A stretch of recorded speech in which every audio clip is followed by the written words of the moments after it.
बिस्मिल्लाहिर्रहमानिर्रहीम। पाकिस्तान के साबिक वज़ीर-ए-आज़म जनाब मियां मोहम्मद नवाज शरीफ के वतन वापसी का वक्त हुआ ही चाहता है। सियासी मंजरनामे के ऊपर छाई हुई धुंध अब छट रही है। ऐसा लगता है कि मुल्क नए दौर की तरफ यानी कि नए इंतखाबात की तरफ अब जाया ही चाहता है। क्या मामलात होंगे मियां साहब के आने के बाद? मियां साहब ने क्या कुछ सीखा, सियासतदानों ने क्या कुछ सीखा, क्या मियां साहब नए लाडले हैं? तमामी चीज़ों के ऊपर बात करेंगे। मेरे साथ मौजूद है पाकिस्तान पीपल्स पार्टी के सीनियर रहनुमा कमरदमान कायरा साहब। पहले उनसे बात करते हैं, उसके बाद कुछ तज्जिया भी लेंगे और दुबई की सूरत हाल भी मालूम करेंगे। कायरा साहब, बहुत शुक्रिया आपके वक्त का। ये फरमाइएगा कि आपका एक बयान मेरी नज़र से गुजरा है, कितना दुरुस्त है, कितना आपसे जो है वो करीब है, कितना जो है वो हकीकी है। बयान ये था कि जी आपने कहा कि नवाज शरीफ को जेल जाना चाहिए था बजाय इसके कि वो अदालत में सरेंडर करते।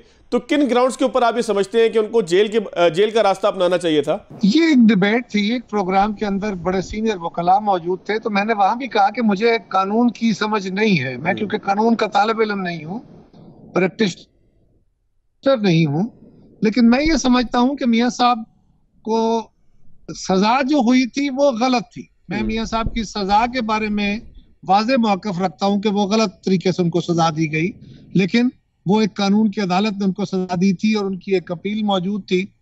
वो जेल में थे और जेल में से अदालत के जरिए उनको बाहर जाने की, इलाज की गर्ज से, एक स्पेसिफिक मकसद के तहत एक एक्स्ट्रा ऑर्डिनरी रिलीफ था जो दिया गया। साहब के लिए स्पेसिफिक नहीं है, एक्स्ट्रा ऑर्डिनरी इसलिए है कि उनके लिए हद तक तो ये स्पेशल है क्योंकि पाकिस्तान में कभी किसी और को ये ना रिलीफ मिला और ना ही शायद आइंदा भी मिले। लेकिन इस तरह के मिलते जुलते रिलीफ बाकी लीडरों के साथ भी मुख्तलिफ औकात में होते रहे, इसलिए कोई बहुत बड़ी एक्सेप्शन नहीं है। उस तनाजुर में मैंने कहा था कि मेरी दानिस्त में, मैं कानून नहीं समझता, मेरे ख्याल में मियां साहब के लिए अदालत से इजाजत लेके इलाज की गरज से बाहर जाना, वो जेल से बाहर गए थे और अगर वो बेल पे गए थे तो वापसी पे उनको बेल लेने की जरूरत नहीं थी, फिर उनको वैसे ही आ जाना चाहिए था। और अगर उनकी बेल खत्म हो चुकी और उनको एब्सकॉन्डर डिक्लेयर किया तो फिर उनको सीधा कानून के सामने अपने आप को सबमिट करना चाहिए था। ये जो प्रोटेक्टिव बेल होती है नॉर्मली ये होती है कि मैंने एक अदालत में जाना है, फर्ज करें एटीए में या किसी बैंकिंग कोर्ट में या किसी डिस्ट्रिक्ट कोर्ट में या किसी और हाई कोर्ट में, और वहां जाके मैंने रिलीफ लेना है, तो मुझे खदशा है कि कोई इन्वेस्टिगेटिंग एजेंसी मेरे खिलाफ इस तरह एक मफरूजा के ऊपर मबनी केस है उसमें मुझे गिरफ्तार कर लेगी। तो मैं उस कोर्ट के रहमो करम पे खुद को छोड़ना चाहता हूँ, लिहाजा मुझे इस बात की प्रोटेक्शन दी जाए कि मैं अपना वहां जाके रेमेडी सीख कर सकूं। बिल्कुल, मियां साहब को रेमेडी मिलनी चाहिए, उनकी अपील मौजूद है, लेकिन उनको जो बेल मिली थी वो जाके बाहर अपना इलाज कराने के लिए थी। वो अगर वापस आते हैं और वो आ रहे हैं और हम उसको वेलकम करते हैं, तो मैंने एक टेक्निकल ग्राउंड पे बात की थी, लेकिन मैं ये समझता हूं कि मियां साहब का जाना भी एक्स्ट्रा ऑर्डिनरी था, अब वापस आना भी एक्स्ट्रा ऑर्डिनरी माहौल में है, लेकिन ये मियां साहब के लिए कोई खास नहीं। मोर और लेस की जो बातें करके इस तरह के रिलीफ हमारे मुल्क के अंदर माजी में भी दिए जाते रहे।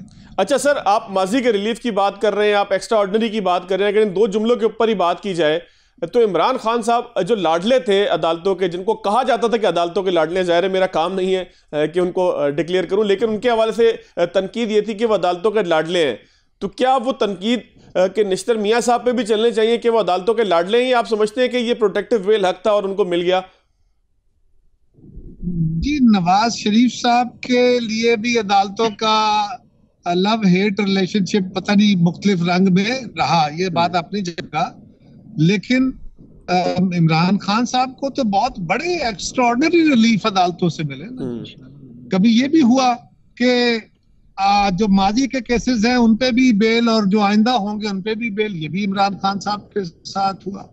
खान साहब अभी अदालत में पहुंचते नहीं थे तो उनको बेलें दे दी जाती थी, वो भी उनके ऊपर वक्त था। खान साहब का दौरे हुकूमत में लोगों के लिए जिंदगी तंग थी और उनको रिलीफ नहीं मिलते थे क्योंकि खान साहब को ये पसंद नहीं था। 2-2 साल तक लोग बेलें सीख करते रहे, अदालतें तारीख पे तारीख देती रही, ये भी एक वक्त था। तो खान साहब भी बहुत लाडले रहे, लेकिन ये बहरहाल हमारे मुल्क की एक तारीख है और बदकिस्मत तारीख कि इस मुल्क में कुछ लोग जो कुछ लीडर्स जो हिस्ट्री के राइट साइड पे होते हैं, हिस्ट्री से मुराद वो विद इन कामास जो हिस्ट्री का लफ्ज है, जो हिस्ट्री के राइट साइड पे होते हैं उनको रिलीफ मिल जाते हैं, और वही जब रॉन्ग साइड पे हो जाते हैं तो रिलीफ छिन जाते हैं। अच्छा खैरा साहब, एक सवाल अभी और पैदा होता है। देखें, मियां साहब के खिलाफ जितने भी केसेस थे, अब जाहिर है कि उसके ऊपर सियासी मुखालफिन भी, जाहिर है कि आप नून लीग का हिस्सा तो नहीं है ना, आप पीपल्स पार्टी से मुताल्लिक है, तो सियासी मुखालफिन ही कहलाया जाएगा। कभी साथ होते हैं, कभी मुखालफत होती है, जाहिर है कि ये सियासत है। तो आज आप लोग सारे कह रहे हैं, मिल के कह रहे हैं, जितने भी माजी में हुकूमत में साथ लोग रहे हैं कि जी मियां साहब के खिलाफ केसेस के अंदर जो है वो कुछ डाउट था, कुछ शुबा था। तो जो इमरान खान साहब के हवाले से केसेस हैं, जिस तरह से खास तौर पर अगर ऑफिशियल सीक्रेट वाला केस की बात की जाए, तो आप नहीं समझते कि कल को यही जुमले उनके लिए भी कहे जाएंगे कि उनको जबरदस्ती पकड़ा गया, ऑफिशियल सीक्रेट कोई ऐसी चीज नहीं थी, उन्होंने कोई जुर्म नहीं किया? आप दोनों में मुमासलत देखते हैं कोई? देखिए, कल की बात तो मैं प्रेडिक्ट नहीं कर सकता। कल इस केस के अंदर मजीद कुछ शवाहिद आ जाए और इसी तरह की बातें हों तो कोई बईद उसके आस नहीं है। लेकिन एक बात याद रखिए, हम इमरान खान साहब के लिए भी वही कह रहे हैं जो मियां साहब के लिए कह रहे हैं। हम कह रहे हैं कि इमरान खान साहब को भी अदालतों में पेश होना चाहिए, उनके खिलाफ जो चार्जेस हैं उनको अपने चार्जेस की सफाई देनी चाहिए और अपने आप को कानून के सामने सबमिट करना चाहिए, कानून से मुफर नहीं, और उनके साथ फेयर ट्रायल होना चाहिए। ये बात तो हम सारे उनके लिए कह रहे हैं। मियां साहब के लिए हम ये कह रहे हैं कि माजी में उनको जो सजा दी गई, जिस तरह दी गई, वो काबिल एतबार नहीं है या उसके ऊपर सवालात हैं बहुत सारे। लेकिन हम ये तो नहीं कह रहे कि उनको छोड़ दिया जाए, हम कह रहे हैं कि अदालतों को उनकी अपीलें सुननी चाहिए। जहां तक मेरे इस सवाल का या मेरे ऑब्जेक्शन का ताल्लुक है, ये एक लिटरेरी सी बात है। मैं मियां साहब के लिए कोई मुतालबा नहीं कर रहा, मेरे लीडर ने भी कोई मुतालबा नहीं किया। उन्होंने अपनी एक ऑब्जर्वेशन दी कि जी ठीक है, अगर इलेक्शन लेट थे, यही वजह थी, तो चले वो वजह भी हल हो गई ना, और वजूहात भी होंगी, ये भी अगर थी तो खत्म हो गई। अब इलेक्शन की डेट दीजिए और ये जो है गैर यकीनी कैफियत, इसको खत्म कर दें। ठीक है। अच्छा खैरा साहब, अब ये फरमाइएगा कि मियां साहब के आने से आपको लगता है कि इलेक्शन के, अगर किसी को शक था कि इलेक्शन नहीं होगा, जनवरी के इख्तिताम में नहीं होगा, वैसे ज़्यादातर कयास ये है कि 28 जनवरी की तारीख आएगी क्योंकि इतवार है, तो अब कोई आपको लगता है कि धुन छटी है और अब वाज़े हो रहा है मंजरनामा के इलेक्शन की तरफ मुल्क जा रहा है? जी, मियां साहब के आने से मजीद एतबार की कैफियत बनी है, इसीलिए हम मुतालबा कर रहे हैं कि मियां नवाज शरीफ साहब तशरीफ ला रहे हैं। और हम मुतालबा कर रहे थे, हम तो उनको वेलकम कर रहे हैं, अल्लाह करे वो आए, और वो अब आ रहे हैं, अल्लाह उनको सेहत दे और वो अपने आके जमात को लीड करें। हम तो ये कह रहे हैं कि इससे जो गलत फहमियां हैं वो छड़ेंगी। अब सवाल ये है कि इस अमल में इलेक्शन कमीशन को चाहिए कि वो डेट दे दे। डेट देने की सूरत में ये हो जाएगा कि जो और गैर यकीनी की कैफियत है ये मजीद खत्म हो जाएगी, ये ज्यादा बेहतर हो जाएगा। अच्छा खैरा साहब, आप लोगों को कुछ लगता है कि लेवल प्लेइंग फील्ड का जो मामला था, जिसके ऊपर काफ़ी तनकीद भी हो रही थी, आप लोग परेशान भी थे कि जी किसी एक पार्टी को सपोर्ट किया जा रहा है, फिर बिलावल साहब ने खिताब किया 2-3 रोज़ कबल, उसके अंदर भी उन्होंने कहा कि जी लंदन वाले की वजह से इलेक्शन में ताख़ीर हुई। चले वो एक लंबी बहस में हम चले जाएंगे, लेकिन अब जो आपको शिकायत थी उसमें कहीं ना कहीं कुछ अजाला हुआ है या उसी तरीके से बरकरार है? जहाँ तक ताल्लुक लेवल प्लेइंग फील्ड का है, लेवल प्लेइंग फील्ड के बारे में जनाब आसिफ अली जरदारी साहब को जमात हमारी ने इख्तियार दिया था कि वो हमारे तहफ़्फ़ुज़ात डायलॉग के जरिए एड्रेस कराएं। तो आइंदा एक चंद रोज में वो पार्टी को एतमाद में लेंगे उन इश्यूज के ऊपर, और फिर हम आपको बता सकेंगे। अभी उसके बारे में मेरा कुछ बात करना मुनासिब नहीं है। ठीक हो गया। अच्छा सर, केसेस अब जो है वो दोबारा से खुल गए हैं, मिलिट्री कोर्ट वाला केस हो गया, या इस तरीके से आपके 90 दिन के इलेक्शन का केस हो गया, इलेक्शन एक साथ इनेकाद का केस हो गया, तो अगले हफ्ते आपको लगता है कि अदालतें कुछ हलचल मचाएंगी, कुछ इन मामलात के ऊपर पेशरफ्त होगी? अदालतों को हलचल नहीं मचानी चाहिए, अदालतों को चाहिए कि वो इंसाफ पे मबनी फैसले करें। अदालतों के फैसले हालात को देख के नहीं, कानून को देख के होने चाहिए, और जस्टिस के साथ, इंसाफ के साथ होने चाहिए, और सबके लिए होने चाहिए। सिर्फ उमरा के लिए, ताकतवरों के लिए, बड़े लीडरों के लिए नहीं, बल्कि इस मुल्क का आम शहरी और बड़ा लीडर, वो कानून की नजर में सब बराबर होते हैं, सबके लिए स्पीडी इंसाफ होना चाहिए। बिल्कुल ठीक है। अच्छा खैरा साहब, आप लोगों ने मोहतरमा बेनज़ीर भुट्टो का इस्तकबाल किया, 18 अक्टूबर को भी इस्तकबाल हुआ, 10 अप्रैल 1986 को भी इस्तकबाल हुआ। ज़ाहिर है नून लीग के कारकुनान के लिए तो ये एक बहुत बड़ा दिन है कि उनके कायद वापस आ रहे हैं, लेकिन एक सियासी कारकुन की हैसियत से, एक सियासत के तालिब इल्म की हैसियत से बेनज़ीर भुट्टो साहिबा के इस्तकबाल से कोई मसलत आप देखते हैं कि कोई मियाँ साहब के इस्तकबाल पे भी वैसा ही माहौल है, वैसी ही मुश्किलात हैं, वैसे ही खतरात हैं, या आपको लगता है कि दोनों लीडरान की सियासत का तर्ज कुछ मुख्तलिफ है? देखिए, मोहतरमा बेनज़ीर भुट्टो जब 86 में आई थी, उस वक्त वो एक आमर के खिलाफ जदोजहद करती हुई वापस तशरीफ लाई थी। उस वक्त भी उनकी जान को खतरे थे, उनको धमकियां थी, उनकी जमात के ऊपर मुश्किल वक्त था और उनको रोका जा रहा था, उनकी जमात के कारकुनों को तोड़ा जा रहा था। जब वो दूसरी दफा तशरीफ लाई तब भी उनको धमकियां थी, उनकी जात को खतरे थे और वो खतरे और उनको इंफॉर्मेशन थी जो अल्टीमेटली उनको जो धमकियां दी गई थी वो दुरुस्त साबित हो गई, उनकी जान चली गई, उन पे हमले हुए, उनके कारकुन शहीद हुए। मियाँ साहब को वैसे खदशात नहीं है, ना उनको उस तरह की रेजिस्टेंस है, ना उस तरह के खदशात हैं, लेकिन ओवरऑल सिक्योरिटी एनवायरनमेंट तो बहरहाल रिस्की है। लेकिन मियाँ साहब का आना खुश शायद है और उनको वापस आके अपनी जमात को लीड करना चाहिए। इससे पाकिस्तान के अंदर दुआ करनी चाहिए, मियाँ साहब वापस आके तलखियां नहीं, बल्कि अब हम कोई जिस तरह मोहतरमा बेनज़ीर भुट्टो शहीद ने चार्टर ऑफ डेमोक्रेसी वो कॉन्सेप्ट दिया था कि हम रिकंसाइल करें, तलखियां खत्म करें, ये तलखियां खत्म करके कोई आगे बढ़ने का पेशरफ्त का रास्ता, तसादम का रास्ता नहीं, तसादम का रास्ता पेशरफ्त का रास्ता नहीं होगा। सर, अडियाला जेल के कैदी के लिए भी आप समझते हैं कि उससे भी तलखियां खत्म होनी चाहिए, उसको भी पार्ट बनना चाहिए, या उसको कानून का सामना पहले करना चाहिए, बाद में फिर सियासत होगी? अडियाला के कैदी को तो हम जी जब वो हुकूमत में थे तब भी कहते रहे, जब वो हुकूमत से बाहर निकले हम हुकूमत पे रहे, पर खुद नहीं करते थे।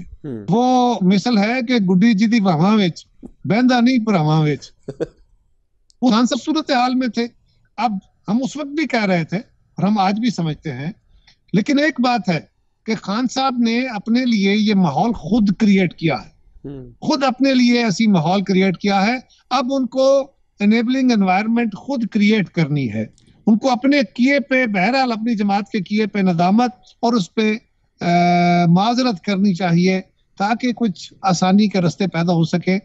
बेहतर रास्ता वही है सियासी जमातों के लिए, इदारों के लिए, उनकी अपनी जमात के लिए, इस मुल्क के मुस्तकबिल के लिए रास्ता वही है। लेकिन अब इस रास्ते को पैदा इमरान खान ने करना है। खाली हम इदारों से या बाकी जमातों से ये तवक्कुआत और उनके ऊपर ये दबाव डालने की कोशिश ना करें, बल्कि अब इमरान खान की गेंद का कोर्ट में है गेंद कि वो किस तरह मामलात को बेहतर करते हैं। सर, एक सवाल मुझे बार बार कहा जा रहा है कि आपसे ज़रूर करना है, जो मिलता है वो यही कहता है कि ज़रूर आपने जो है वो मुख्तलिफ पार्टियों का मौक़िफ़ इस हवाले सामने लाना है। गज़ा की सूरत हाल के ऊपर गो के पीपल्स पार्टी का मौक़िफ़ बड़ा वाज़ेह है। रैली भी हमने देखी कि निकाली, बिलावल भुट्टो साहब ने भी खिताब किया। कुछ अगर दो लफ्ज़ कह दें ताकि मैं इख्तितामिया कर सकूँ। देखिए, गजा का इशू तो सारे मुसलमानों का इशू है। पाकिस्तान पीपल्स पार्टी खासतौर पर, पाकिस्तान बिल्कुल सारी कौम, हम फलस्तीनियों के उस जज्बे के साथ हैं, हम कश्मीरियों के उस जज्बे के साथ हैं, उनके मुनसिफाना हक राय दही के हक में हैं। जिस तरह हम पाकिस्तान में इंसानी हकूक के अलंबरदार हैं, हम उनके लिए भी सारी दुनिया में, हमें मुझे ये बात कहने में कोई बात नहीं है कि अगर फलस्तीन जो है उसको हकूक मिलते हैं और इजराइल अपना जाबराना जालिमाना रवैया खत्म करके फलस्तीनियों के हकूक तस्लीम करता है, तो हमें इसराइलियों के लिए भी ऐसे ही हकूक मांगने चाहिए जिस तरह हम अपने लिए मांगते हैं। हमें तमाम इंसानों के हकूक की बात करनी है, लेकिन इस वक्त वो जाबर है, इस वक्त वो जालिम है, वो मुसलमानों के और फलस्तीनियों के निहत्ते मासूम जो फलस्तीनी हैं उनके खून के साथ होली खेल रहा है। उसको ये रास्ता बंद करना चाहिए। और जो अक़वाम आलम है, मुझे नहीं लगता अक़वाम आलम में कोई ज़मीर नाम की चीज होती है, वहां इंटरेस्ट नाम की चीज होती है। और मुसलमानों को समझना चाहिए कि हमें इसका कोई शॉर्टकट नहीं मिलेगा। बिल्कुल, ये मुतालबे करने से, ये एहतजाज करने से, ये नारे मारने से हक नहीं मिल जाया करते। ताकतवर कौमें कमजोर कौमों को अपनी मर्जी के मुताबिक उनसे सलूक करती हैं, जो आज फलस्तीन के साथ हो रहा है, आज कश्मीर के साथ हो रहा है।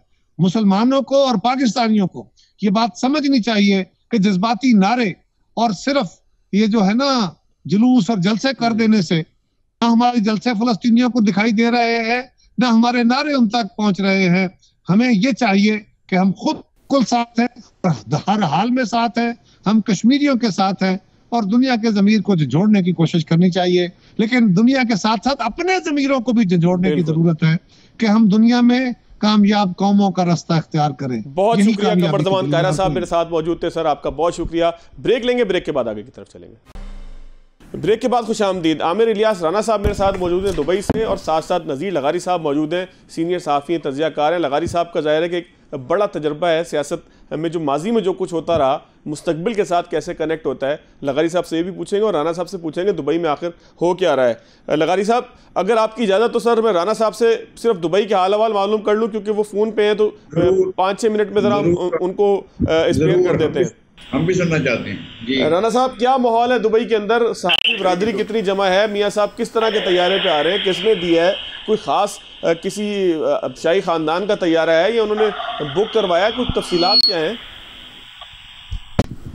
देखिए मेवान साहब, जो तैयारियां हैं वो तो जाहिर है कि वो पाकिस्तान में हो रही है, और फिर लाहौर में हो रही हैं, और सारी जगहों पे उनके लोग, वर्कर्स, हामी, टिकट होल्डर अपने अपने लोगों को लेके इस्लामाबाद से, लाहौर से, सब जगहों से लोग आ रहे हैं कि मीनारे पाकिस्तान आना है। कराची से ट्रेन चली। अब यहाँ दुबई में इनके जो PMLN ओवरसीज चैप्टर है, उनके सदूर मुख्य ममालिक से आए हुए हैं, जो इस कि कल सुबह जहाज पहले 8:30 बजे था, अब 9 बजे चलना है, उसके मुसाफिर हैं, और सब लोग उसी के हिसाब से हैं। और मियाँ साहब के साथ मीडिया के इंटरेक्शन रखा, तकरीबन 18-20 जर्नलिस्ट भी हैं जो पाकिस्तान से भी हैं, UK से भी हैं, जो साथ जहाज में आ रहे हैं। लेकिन अभी तक यही बात है सामने कि इंटरेक्शन शायद एयरपोर्ट लाउंज पे होगा, और मियाँ साहब अभी खुद ज्यादा बात इसलिए नहीं कर रहे कि वो कल जलसे में ही खिताब करना चाहते हैं और वहीं से लोगों को मैसेज देना चाह रहे हैं कि वो क्या बात करेंगे।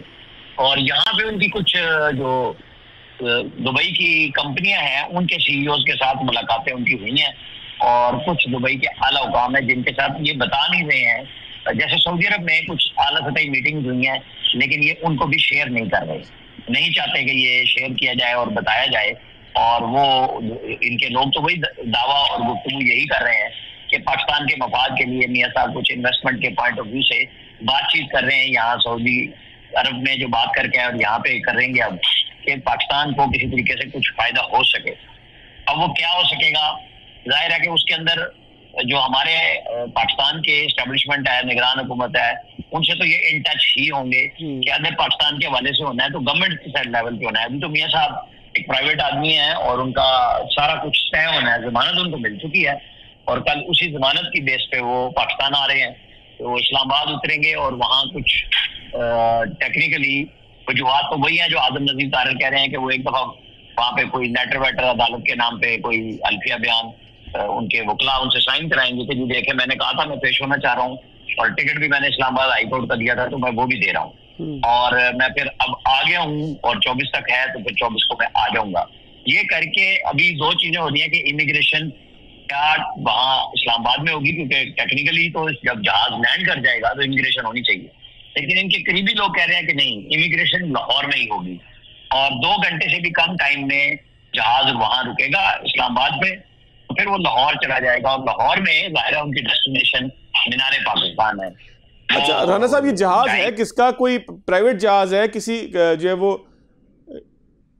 भी मिलेंगे सब जो वहाँ पे मरियम नवाज है, फैमिली है, शहबाज शरीफ, हमजा शहबाज, कुछ लोग एयरपोर्ट पे आएंगे लेके जाएंगे, और कुछ ये भी है कि अगर क्योंकि वैसे तो 12:30 बजे इस्लामाबाद लैंड करने का बंद है, अगर 2 घंटे रुके हैं तो 2:30 बजते हैं, और वो तो फिर 3:30 बजे पहुंच जाएंगे मीनारे पाकिस्तान पे। ये मगरिब के बाद जलसा शुरू होना है, तो बीच में वो घर भी जा सकते हैं, क्या कर रहे हैं, कुछ मीटिंग रखनी है इन्होंने, लोगों के साथ मिलेंगे, एक अरसे के बाद आ रहे हैं, यही कुछ इनकी हिकमत अमली चल रही है। अच्छा जहाज किसका है राना साहब? कोई इस हवाले से कयास आ रहा है की जा रही है कोई शाही खानदान का जहाज है, जिस तरह कतर ने किसी वक्त में जहाज दिया था, तो जहाज प्राइवेट है या मियाँ साहब को किसी ने गिफ्ट किया है कि आप इस फ्लाइट के ऊपर चले जाएं?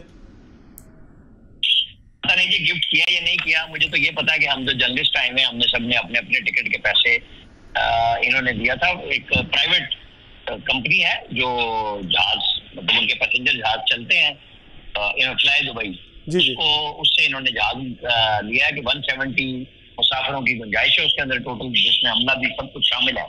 तो वो फ्लाई दुबई का जहाज है, कोई चार्टर प्लेन है, किसी रॉयल फैमिली का नहीं है, किसी प्रिंस का नहीं है जी ये कोई जहाज है और कोई गिफ्ट है, नहीं। वो मियां साहब के दोस्त हैं, कारोबार करते हैं मियां नासिर जंजू, एविएशन के साथ भी उनका काम है। वो इस फ्लाइट को तकरीबन तमाम ऑपरेशन वगैरह वो देख रहे हैं। और आपको पता है मियां नासिर वही है जिनका नाम जोड़ा गया था जज अरशद मलिक के साथ। जी जी जी। और फिर ये FIA में पेश भी हुए, जमानत कराई और फिर ये पाकिस्तान से बाहर चले गए। और ये भी तकरीबन पूरा टाइम इन्होंने मियां साहब के साथ वहीं पे लंदन में ही गुजारा है। और अब ये सऊदी अरब में भी उनके साथ थे और अब यहाँ पे भी आ चुके हुए हैं, दुबई में भी। तो वही इनकी सारी चीजों की ओर देख रहे हैं, क्योंकि पाकिस्तान मुस्लिम लीग नून के जो अपने लीडर्स हैं जो पाकिस्तान में मौजूद हैं, उन सबको रोक दिया गया था पहले लंदन आने से। इवन इसहाक डार का भी यही बताया गया है, जो मियां साहब के अकाउंटेंट है वकार, उनका साफियों के ग्रुप में मैसेज यही आया है कि वो तो इस्लामाबाद ही हैं। और जहील जो है, जैसे हुसैन नवाज साथ हैं, शुरू से साथ आ रहे हैं, और नवाज शरीफ हैं और मियां नासिर हैं, शकूर साहब हैं, यही 5-6 लोग जो लंदन से चले थे वो हैं। फिर PMLN का जो मैंने आपको बताया कि अपने जो ओवरसीज चैप्टर के लोग हैं वो लोग इस जहाज के साथ आ रहे हैं। बहुत शुक्रिया आमिर इलियास राना साहब मेरे साथ मौजूद थे। अपडेट कुछ हम हुए, क्या सूरत हाल है, ज़रा तबसरा ले लेते हैं लगारी साहब का। लगारी साहब, राना साहब की आपने गुफ्तगू सुनी, अब आपके ज़हन में तासुर क्या पैदा हो रहा है? डील है, ढील है, अदालतों से लाडला इंसाफ है, क्या आपके जहन में पहला तासुर आता है कि जब आप मियां नवाज शरीफ की वापसी का सोचते हैं, खुद साख्ता जिलावतनी, बल्कि बीमारी की वजह से जिलावतनी के नाम पे? उस वक्त हमें बहुत अफसोस हुआ था जब गैर फितरी तौर पर मियां मोहम्मद नवाज शरीफ को सियासी अमल से बेदखल किया जा रहा था। हमें बहुत तकलीफ हुई थी जब पानामा का मामला सामने आया था और पानामा में कुछ साबित किए बगैर उन्हें इकामा के मसले पर निकाल दिया गया था, नाअहल कर दिया गया था।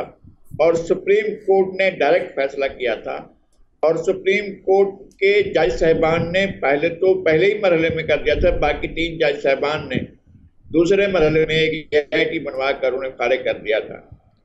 लेकिन ये सब कुछ गैर फितरी अंदाज में हो रहा था और गैर फितरी अंदाज में उन्हें सियासत के लिए नाअहल किया गया और उन्हें उनकी नाअहली को ताहयात बदल दिया गया था कि जी ये नाअहली ताहयात है। शायद अब भी वो बरकरार हो, मुझे नहीं मालूम कि है नहीं है, क्योंकि बहुत सी चीजें जो है बह जाती हैं, पता ही नहीं चलता है कौन सी चीज है या कौन सी चीज नहीं है। फिर उसके बाद जब वो जेल चले गए थे और जेल में वो एक बावकार अंदाज में आए थे और बेटी को साथ लाए थे और वहां से जेल चले गए थे, और फिर जब उन्होंने वापसी का सफर बांधा था तब एक रास्ता दूसरा खुला था कि जी ये दूसरी बार मुल्क से वापस जा रहे हैं। पहली बार कोई डील हुई थी और हमें भी मालूम हुआ था, इस बार जो भी डील हुई थी हमें मालूम नहीं था। और असल बात ये थी कि एक बीमारी का खबर चली, फिर बीमारी के बाद बीमारी की शिद्दत की खबर चली, फिर शिद्दत के बाद काबीना के रोने धोने की खबर चली, फिर काबीना में वजीरों के रोने धोने के बाद रवानगी की खबर चली और फिर वहां पर 3-4 साल तक वहां कयाम किया। अब जिस तरह से, जिस अंदाज से वो वापस आ रहे हैं वो उससे ज्यादा तकलीफ दी है जिस तकलीफ दी अंदाज से उनको सियासत से बेदखल किया गया था। अब उनका आना ज्यादा तकलीफ दी है और इतना तकलीफ दी है कि उनके जिंदगी में बड़े मौके आए कि जब वो अपने आप को मुल्क के लिए एक स्टेटमेंट और एक बहुत बड़ा सियासतदान साबित करें, लेकिन हर बार उन्होंने ये साबित किया कि समझौते की राह निकल सकती है और समझौते के जरिए चीजें हल की जा सकती हैं और डील की जा सकती है और बिलाखिर डील हो गई है। अच्छा लगारी साहब, जब आप इन असूलों की बात करते हैं तो फिर हमारे जहन में कोई ऐसा किरदार आता है पाकिस्तान की सियासत में कि जिसने उन असूलों की पैरवी की हो? क्योंकि स्टेटमेंटशिप तो फिर A to Z कहीं ना कहीं किसी ने कोई ना कोई डील की। तो आपको लगता है कि पाकिस्तान में कोई ऐसा मोतबर नाम मौजूद है, किरदार मौजूद है कि जिसको देख के हम कहें कि जी ये ऐसा शख्स था कि जिसकी पैरवी करनी चाहिए थी और उसने ऐसा किया था और मियां नवाज शरीफ ने, इमरान खान ने, जरदारी ने, फलाना ने ऐसे नहीं किया? जुल्फ़िकार अली भुट्टो के लिए कौन सा मरहला था कि वो अपने आप को मौत के हवाले करते? उनकी किताबें पढ़े ना यार आप देखें तो सही। ग्रेट ट्रेजेडी में उन्होंने क्या लिखा है, उन्होंने लिखा क्या है? ग्रेट ट्रेजेडी में उनकी किताब है जो इस पाकिस्तान के अलमिया के बारे में थी, जिसको ग्रेट ट्रेजेडी कहा गया था। अभी पाकिस्तान नहीं टूटा था, वो किताब लिखी थी और उन्होंने उस वक्त कहा था 1971 में कि मैं अवाम के हाथों मरने की बजाय फौज के हाथों मरना पसंद करूंगा। ये साफ लिखा था उनका, अब भी उनका वो किताब मौजूद है, अब भी उनके अंदर ये तहरीर मौजूद है। क्या ये समझौता करके आए थे? लेकिन शहीद सोहरावर्दी ने समझौता किया था, जिन पर इल्जाम ये लगाया गया था हुसैन शहीद सोहरावर्दी पर कि तुमने सब्जरी को चावल का परमिट दिया है। और उन्होंने कोर्ट में ये कहा था, उनको पेश किया गया कर्नल के रूबरू और एक सिविल जज के रूबरू, और वहां पेश करके उनको कहा गया कि तुमने फलां शख्स सब्जरी को चावलों का कोटा दिया है। तो उन्होंने कहा था कि मुझसे ऐसी बात नहीं की, जब मैं पाकिस्तान के रूल्स कवानीन के खिलाफ कोई काम नहीं कर सकता, मुझे तो इसके लिए सदर था और फिर अपना chief of army staff Ayub Khan ने मुझे कहा था, मैंने तब भी नहीं किया, मैंने कहा कि रूल्स के मुताबिक किया जाए। तो कर्नल ने कहा कि अच्छा, आपको आर्मी चीफ ने आर्डर किया था?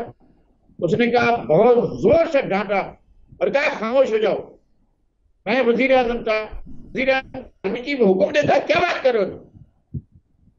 क्या सोहरावर्दी ने समझौता कर लिया था? बिल्कुल ठीक है। उसने तो बैरूत के होटल में अपनी मौत कबूल की थी, होटल में फांसी कबूल की। आप क्या बात कर रहे हैं कि सिर्फ यही समझौतेबाज किस्म के लीडर पैदा हुए हैं और बाकी सारे के सारे भी समझौता करते रहे? क्या किया जरदारी ने? कौन सा समझौता किया था? ये 12, 13, 14 साल की जेल के अंदर जो पड़ा रहा, जिस पर आज तक कोई कन्विक्शन नहीं है। मियां साहब पर तो 2 केसेस में कन्विक्शन है, इसमें एक में उम्र कैद है और एक में 10 साल है। कौन सी वो थी जो साहब, आपको मियां साहब से कोई उम्मीद पैदा हुई थी क्या किसी मौके पे? बेनजीर भुट्टो ने कौन सा समझौता किया था जिसके बारे में हमने ढोल बजाए थे, पूरा मीडिया ढोल बजाता, डील डील डील। क्या मौत के लिए भी कुछ डील करता है? क्या अपनी जिंदगी के खात्मे के लिए भी कुछ डील करता है? क्या बेनजीर ने इसलिए डील की थी कि उनके आने पर धमाका कर दिया जाए और 150-200 आदमी मार दिए जाए, और फिर जब वो पहुंचे वहां पर रावलपिंडी में तो हजारों लाखों लोगों के सामने और उन्हें उड़ा दिया जाए? ये डील थी। लेकिन आपको उम्मीद थी क्या लगारी साहब? किस मौके पे आपको ऐसा लगा कि मियां साहब वोट को इज्जत दो के नारे पे कायम रहेंगे? कोई ऐसा मौका आया कि जब आपको ये लगा था? मुझे उसी वक्त लगा था जो वो कह रहे थे, और मेरा ख्याल था कि उन्होंने सबक हासिल किया है। मैं ये समझता था कि वो उस पोजीशन पर रहेंगे। क्या फर्क रह गया उस लाडले में और आज के लाडले में? लाडले हो चुके हैं लगारी साहब, आपको लगता है अदालत हर असूल और हर कानून पामाल किया जा रहा था? उस सब लिए यही किया जा रहा था। उस लाडले को लाने के लिए सब लोगों को नाअहल करार दिया जा रहा था, सब रास्ते से कांटे हटाए जा रहे थे। मियां नवाज शरीफ भी कांटे थे, बाकी सारे लीडर वो थे, कांटे थे, और ये जोर लगाकर कहता था मैं एनआरओ नहीं दूंगा। अब उससे पूछेंगे किस हालत में है वो। मैं ये कहता हूं कि अगर आप डील करते हैं या आप ढील हासिल करते हैं तो फिर आपको अपने बारे में भी सोच लेना चाहिए कि आपकी पोजीशन क्या होगी। बिल्कुल ठीक है लगारी साहब, एक छोटा सा ब्रेक लेके आपके पास आता हूँ। लगारी साहब, मैं छोटा सा ब्रेक लेके आपके पास आता हूँ। सवाल अभी भी उसी के गिर्द घूमेगा कि मियां नवाज शरीफ गुजरांवाला की तकरीर दोबारा दोहराएंगे, या जिस डील का तस्करा हो रहा है मियां साहब जो है वो दोबारा उसकी तरफ नहीं आएंगे, क्योंकि लोग ये समझते हैं कि मियां साहब ने आखिरकार दोबारा से एंटी एस्टेब्लिशमेंट किसी मौके के ऊपर हो जाना है। लगारी साहब के समझते हैं, ब्रेक के बाद पूछेंगे।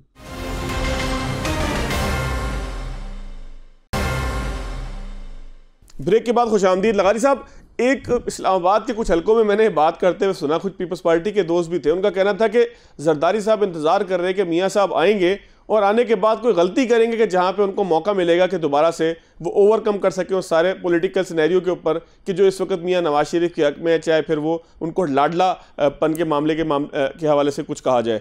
तो आपको लगता है कि कहीं ना कहीं मियां साहब ने दोबारा गुजरांवाला वाली तकरीर कर देनी है, या कहीं अगर रिलीफ ना मिल सका तो फिर जिस तरह से कहा जाता है कि नून लीग वाले अचानक अकड़ भी जाते हैं? बात यह है कि तय ये हुआ है कि अच्छे बच्चे बनकर आएंगे, और अगर वो ये तय करके आ रहे हैं, उनके दिल में ये है कि मैं फलां को और फलां को और फलां को जो है वो वक्त याद दिला दूंगा, तो फिर वक्त बहुत जालिम चीज है। वक्त बहुत जालिम चीज है, और वक्त जब आता है तो पलट जाता है, और पलटता है तो पता भी नहीं चलता है। ये ठीक है कि एस्टेब्लिशमेंट अपने महबूबों को कुछ नहीं करती, जानी नुकसान नहीं पहुंचाती है, बिल्कुल, लेकिन जिन लोगों की जानी नुकसान हुई है, जाने चली गई हैं, उन लोगों ने कोई ऐसी बात नहीं की थी जो किसी इदारे के खिलाफ हो। फांसी पाने वाले ने और धमाके में मारी जाने वाली खातून ने कभी भी ये नहीं कहा था कि वो अपने इदारों के खिलाफ हैं, या कभी नहीं कहा था कि मुझे फलां इदारे ने मेरे बाप को कत्ल किया या फलां इदारा जो है वो मेरी जान के दर पे है। उन्होंने कभी भी किसी के सामने ये बात नहीं की। हालांकि लेकिन वो गई अपनी जान से, और वो भी अपनी जान से गए थे। मियां नवाज शरीफ साहब ने मुश्किलात देखी हैं, उन्हें डट जाना चाहिए था मुश्किलात में। ठीक है, क्या हुआ? वही होता ना, जेल में थे, फिर क्या हुआ उसके बाद? अब जो आप हीरो की तरह आना चाह रहे हैं, तो आप हीरो की तरह नहीं आ सकेंगे। वो सूरत हाल नहीं है, वो नहीं होगा। मैं बता रहा हूं आपको कि 17 अक्टूबर 2007 को सुबह 7 बजे बेनजीर भुट्टो के जहाज में लैंड किया। 7 बजे से लेकर रात के 1 बजे तक, ये पूरे के पूरे 16, 17, 18 घंटे तक ये 4.5 किलोमीटर का फासला भी तय किया था।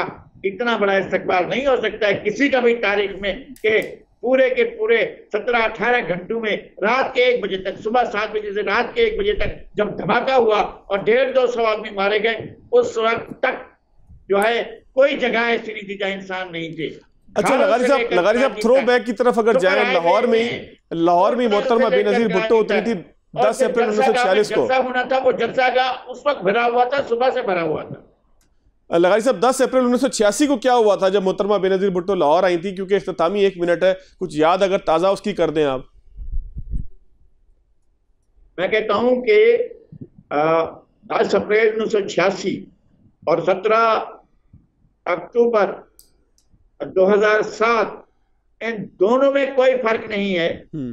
कोई दिन ऐसा नहीं है जिसको हम कहें कि जनाब वो उससे कम था या उससे ज्यादा था, बल्कि मैं कह सकता हूं कि कराची वाला बहुत ज्यादा था। वो एक उम्मीद बनकर आ रही थी। आप दिल से पूछें कि अपना एक सर्वे करा लें, क्या लोग ये समझ रहे हैं कि हमारी उम्मीद आ रही है, हमारी आस आ रही है, हमारी मायूसी को खत्म करने वाली आ रही है? कोई भी हस्ती जो भी आ रही है हमारी मायूसी को खत्म कर देगी, हमारे दिलों में उम्मीद के चिराग जलाएगी जो हस्ती आ रही है। हमने दुख में, उनके मुश्किलात में हमेशा मियां नवाज शरीफ के साथ स्टैंड किया और हमने कहा कि उनके साथ ज्यादती हुई और नहीं होनी चाहिए। जो कुछ उनके साथ किया गया था वो गलत था। जब उन्हें नायल किया गया वो गलत था। जब उनके लिए जेआईटी बनाई गई वो गलत था। जब जेआईटी की निगरानी की गई वो गलत था। जब उन्हें सजा दी गई, मैं कहता हूं कि वो गलत था। लेकिन उसके बाद जिस तरह से वो मुल्क से गया और दोबारा वही कुछ हुआ, अब जिस तरह से वो वापस आ रहे हैं, ये भी गलत है। बिल्कुल ठीक है लगारी साहब, बिल्कुल गलत है। ढील के साथ आना जाहिर है कि उस सारी सियासत के खिलाफ है कि जिसपे आप वोट को इज्जत दो का नारा लगाते रहे। नज़ीर लगारी साहब मेरे साथ मौजूद थे। लगारी साहब आपके बहुत शुक्रिया के साथ प्रोग्राम का इख्तिताम करेंगे, इजाज़त दीजिएगा। अल्लाह हाफ़िज़।